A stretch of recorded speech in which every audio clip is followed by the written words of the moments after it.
We've been really excited to be part of the scheme that Heather's developed in the city, and we are a UK Online Centre. And can I start by saying, yesterday, a new email came out from UK Online Centres, and they're about to offer out 300 more free devices, but they want to target people that already haven't received any. So if anyone's a UK Online Centre and you've not had any, there's 300 more on offer.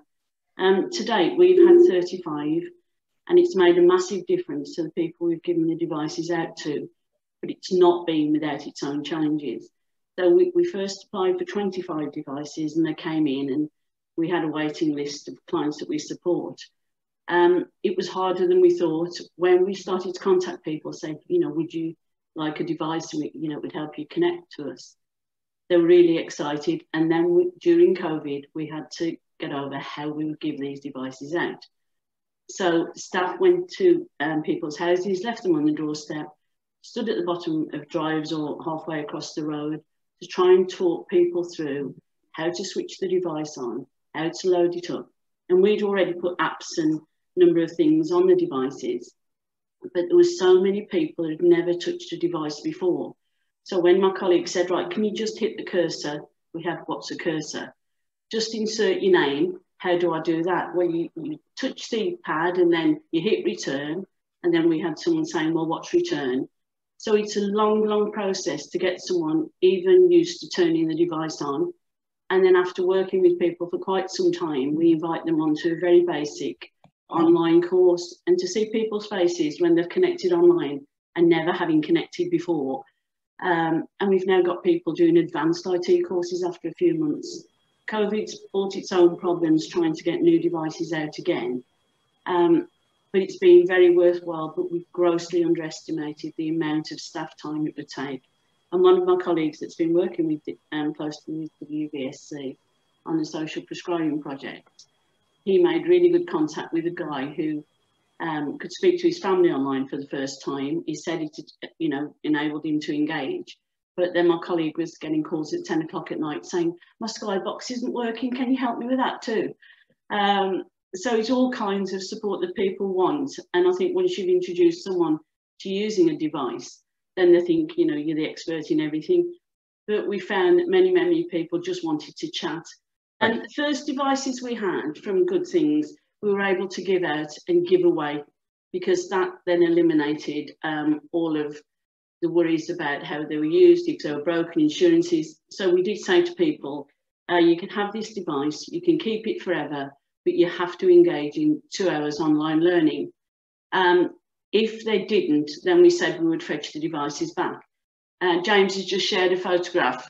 We did some promotion with in partnership with Heather at the council during Get Online Week.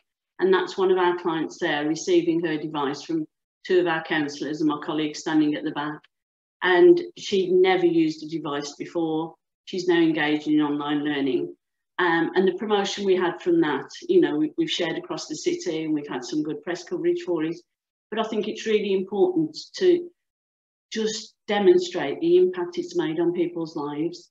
One of the things we were able to offer when we gave our devices away for free, we were able to give 3 months connectivity, which is fantastic, but it's then expecting people to pay for that connectivity beyond 3 months.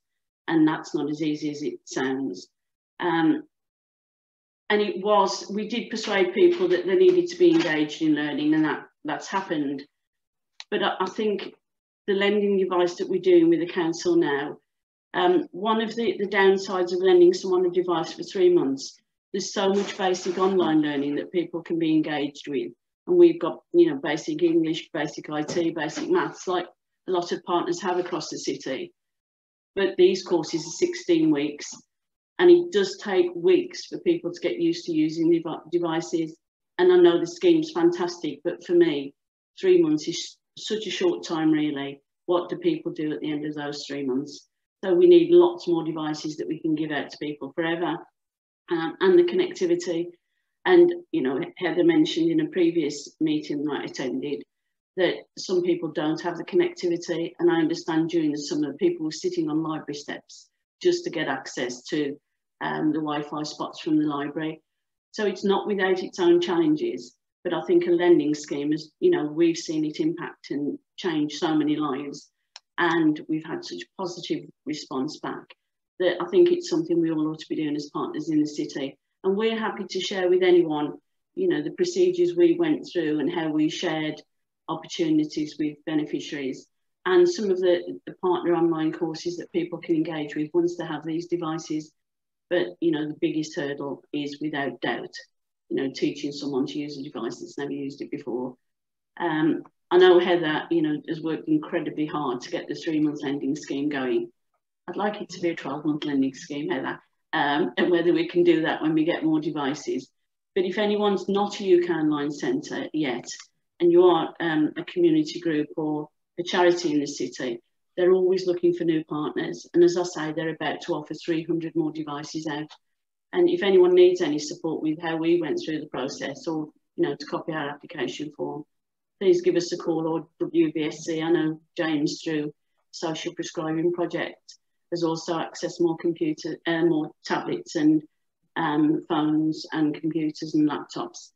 But I think together, you know, we can make a massive impact in our city and just show the positive response we've had.